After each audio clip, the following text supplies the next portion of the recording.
Krusno berkata, Kimi mereka mau mengundang Zenith Farmasi makan bersama. Mereka meminta kami untuk menemaninya. Zenith Farmasi dan keluarga Kimi ada latar belakang militer. Kami tidak bisa menyinggung satu orang pun dari mereka. Jadi kamu harus menghadiri acara itu. Bensu tertegun sejenak. Sejak kapan Kimi mereka memiliki hubungan dengan Zenith Farmasi? Yang mereka tidak tahu adalah, sejak Vitrus Sumoto tahu Zenith Farmasi mau bangun pabrik farmasi di sekitar Rancor, Vitrus Sumoto sudah tahu ditemukannya tumbuhan langka di tempat itu. Jadi Vitrus Sumoto pun mencari orang untuk mendapatkan kontak orang Zenith Farmasi dengan segala cara. Zenith Farmasi memiliki latar belakang militer, Vitrus Sumoto juga, jadi dia berhasil mendapatkan kontak Zenith Farmasi dengan mudah. Tujuan kali ini mengajak orang Zenith Farmasi makan bersama adalah mau mencari tahu informasi internal. Sementara mengundang Krusno itu menargetkan Tokiya Mashita. Mereka tahu hari ini adalah hari pendewasaan Tokiya Mashita. Tanpa ucapan selamat dari kakek, Tokiya Mashita akan merasa sangat malu dan merupakan tanda tidak beruntung baginya. Krusno berkata, "Sudahlah. Jangan telepon kemari lagi, ayah, jangan. Meskipun tidak bisa hadir secara penuh, setidaknya Anda kemari untuk menunjukkan wajah sebentar." Bensu meminta tolong. Namun, Krusno sudah mengakhiri telepon. Bensu merasa sangat putus asa. Dia tidak menyangka ayahnya bisa begitu kelewatan. Acara pendewasaan cucu kandungnya pun dia tidak mau hadir.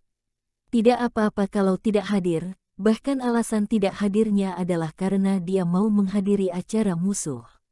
Keluarga siapa yang akan bersikap begitu kejam? Afril bertanya, Bensu, apa yang dikatakan tetua? Kita pergi jemput atau dia datang sendiri? Bensu menghela nafas panjang sambil menundukkan kepala. Hais, dia dapat undangan dari Kimi, tidak bisa datang ke acara pendewasaan, apa? Afril pun meledak di tempat, bagaimana seorang kakek bisa tidak datang? Keluargaku sendiri memang memandang rendah aku sejak dulu. Kalau kali ini tetua juga tidak datang, aku benar-benar sama sekali tidak memiliki wajah lagi di depan keluargaku sendiri.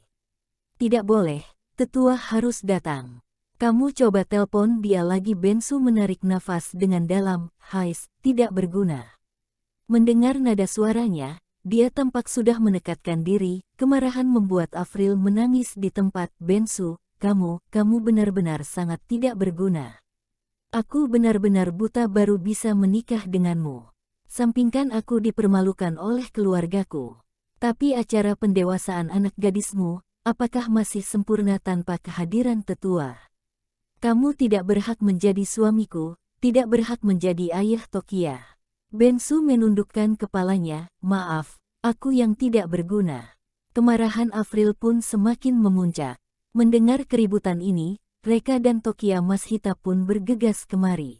Setelah menanyakan seluruh masalah, Tokiya Mashita juga merasa sangat sedih, sampai kedua matanya memerah.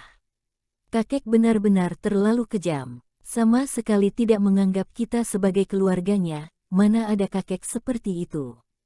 Bensu merasa semakin bersalah. Tokiya, ayah bersalah kepadamu. Ayah tidak berguna, kamu marahi ayah saja, biar ayah bisa merasa lebih enak. Reka menghibur, ayah, tenang saja. Mereka pasti akan hadir acara pendewasaan Tokiya. Bensu menghela nafas panjang, aku paling mengerti temperamen tetua daripada siapapun. Kalau dia bilang tidak datang, berarti pasti tidak datang. Pada saat itu, ponsel Afril berdering. Abang kandungnya menelpon dia. Afril mengontrol suasana hatinya dan mengangkat telepon. Abang, aku baru saja mau menelpon kalian, kenapa? Kalian mau tunggu kami di Hotel Kingsley saja? Tidak mau datang ke rumah ya? Baik, kami akan segera ke sana. Setelah mengakhiri telepon, Afril pun bertanya dengan wajah bingung, aneh. Aku belum beritahu mereka acara diadakan di Hotel Kingsley, kenapa mereka bisa pergi ke sana? Lupakan saja. Tokiya, ayo kita segera berangkat ke Hotel Kingsley. Nenek dan bibimu sudah menunggu di sana. Sekeluarga pun keluar dengan buru-buru. Reka bersikap keras kepala mau berjalan di paling belakang. Dia mengeluarkan ponselnya dan mengirim pesan teks ke Toxin Master, bantu aku lakukan sesuatu. Aku dengarnya Kimi dan Astina mengundang orang Zenith Farmasi, bermaksud untuk mencari tahu masalah Herbalone. Apa? Membaca kata Herbalone, kulit kepala Toxin Master hampir meledak di tempat. Herbalone adalah rahasia nasional tingkat CESE, masalah besar mengenai triliun warga sipil hotline. Berkata secara langsung, hal ini berhubungan langsung dengan kekerasan pintu gerbang yang menjaga negara. Bagaimana rahasia ini bisa didengar oleh orang biasa? Keringat Toxin Master sudah membasahi seluruh punggungnya. Tuan Agung Valkyrie, silahkan tenang, saya akan segera mencari tahu. Setengah jam kemudian, Tokia sekeluarga tiba di Hotel Kingsley. Keluarga Avril sudah menunggu di depan pintu beberapa saat. Nenek yang kuno, paman yang memiliki perut buncit akibat minum bir, tante yang memiliki riasan tebal, beserta beberapa anaknya yang energik. Sebelum turun dari mobil, Avril pun berkata, semuanya ingat dengan baik, kalau keluargaku bertanya tentang tetua, kalian bilang tetua sedang ada di unit perawatan intensif rumah sakit, tidak bisa datang, kalau tidak, aku tidak memiliki wajah untuk pulang ke rumah orang tuaku lagi. Bensu mengangguk dengan bersalah. Aku tahu. Avril turun dari mobil dan menyapa keluarganya dengan ramah. Ibu, abang, kakak, cepat sekali kalian sudah tiba. Mereka mengangguk dengan dingin, membuat Avril agak canggung. Tokia juga menyapa secara inisiatif. Nenek, paman, bibi, kalian sudah menunggu lama. Melihat Tokia, nenek akhirnya tersenyum dengan tipis. Nenek memandang rendah Bensu. Waktu itu Avril mendekatkan diri mau menikah dengannya dan hal ini membuat nenek sangat tidak senang. Begitu banyak tahun sudah berlalu dan nenek tetap bersikap dingin kepada Avril dan Bensu. Kalau bukan karena Tokia, nenek bahkan tidak akan datang ke kota Geffen. Namun, paman dan bibi tetap bersikap dingin seperti biasa, tidak berkata apapun. Nenek memegang tangan Tokia dengan ramah, gadis. Nenek sudah bilang berapa kali denganmu, kamu harus makan lebih banyak. Lihat seberapa kurusnya kamu sekarang. Tokia memuntahkan lidahnya dengan nakal dan berkata, nenek, dagingku ada tumbuh, tapi menumbuhnya ke atas. Keaktifan Tokia membuat nenek tersenyum dengan ceria. Bensu sibuk memberi rokok kepada paman. Bang, ayo rokok. Paman mengambil rokoknya. Setelah sadar rokok yang ditawarkan Bensu adalah rokok yang berharga ratusan ribu, ekspresinya pun menjadi agak tidak senang. Bensu, kamu ini benar-benar sangat banyak gaya. Kamu tidak tahu kondisi keluargamu sendiri. Hisap rokok yang begitu mahal, aku yang memiliki gaji tahunanku 400 juta tanpa memasukkan bonus saja hanya hisap rokok yang seharga 40.000 pound. Kamu rasa orang akan memandang tinggi kamu begitu kamu hisap rokok yang mahal? Sebenarnya orang hanya akan ketawa kepadamu saja. Menghadapi kemarahan paman, Bensu hanya bisa diam, tidak berani membantah.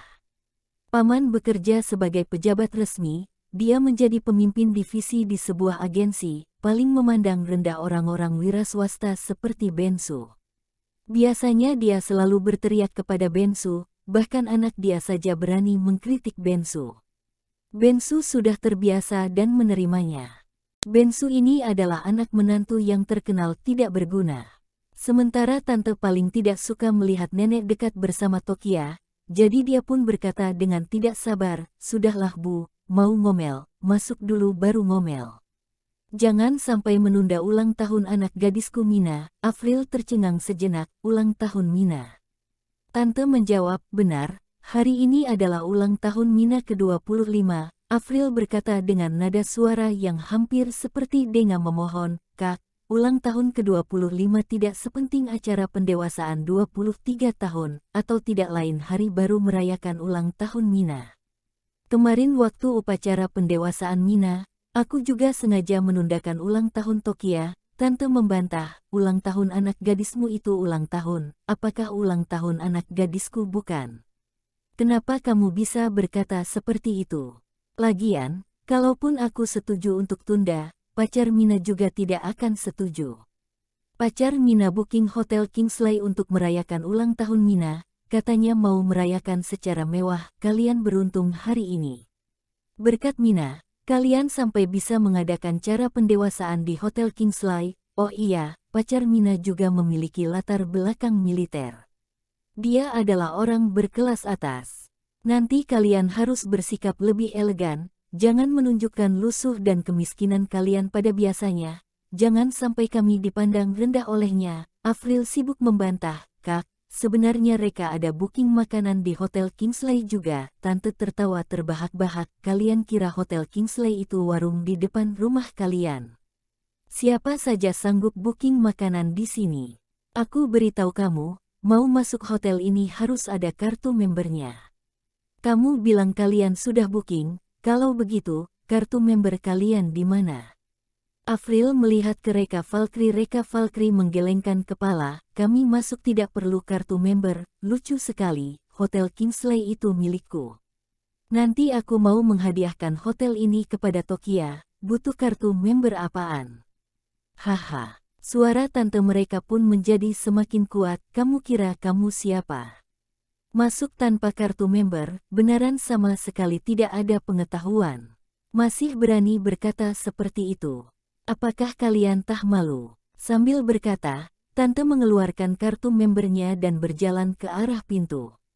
Nenek melirik ke Bensu, kemudian melirik ke Reka Valkyrie, ekspresinya menjadi sangat sedih, aduh, benar-benar adalah karma. Kenapa anak menantu kita semakin memburuk semakin ke bawah? Tokia berkata dengan wajah memerah, nenek, sebenarnya Reka tidak seburuk yang nenek pikirkan.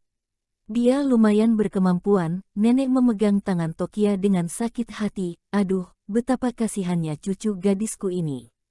Lupakan saja, asal kamu menyukainya, nenek tidak akan berkata apa lagi, wajah Afril terus memerah dan memucat, Bensu, tidak sangka Mina juga merayakan ulang tahun hari ini, aduh, berdasarkan sifat kakak sekeluarga, mereka pasti akan merebut pusat perhatian dari Tokia, ditambah ayahmu saja tidak datang.